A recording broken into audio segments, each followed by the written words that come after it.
Премиерот Зоран Заев го заборави бугарскиот фашистички окупатор во своето свечено обраќање за 11 октомври во спомен косторницата во Куманово. Многу други теми беа во говорот на Заев, но не против кого започнала народно-ослободителната борба на македонците во 1941 година. Овој историски факт изостана од говорот на премиерот, но не изостанаа фалењата за подпишаниот договор со Бугарија, со кој македонската страна не смее да ги споменува зборовите бугарски фашистички окупатор. До сега приоритетите ги насочувавме на надворешен план.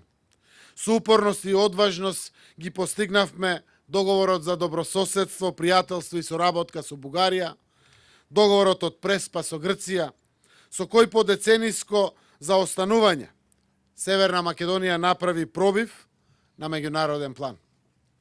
Сето ова се реализираше правенствено низ полноправното членство на нашата држава во НАТО.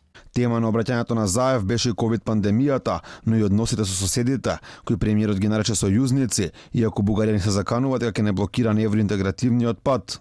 Соседите денес ни се сојузници и силни поддржувачи на меѓународен план.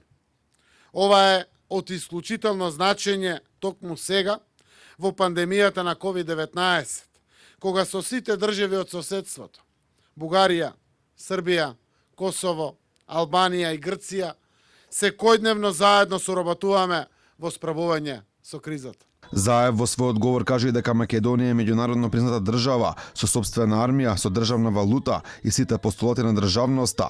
Потенцираше дека нашето место во Обединетите нации е кристална и недвосмислена потврда за македонскиот јазик и идентитет, кои исто така се оспорувани од бугарска страна.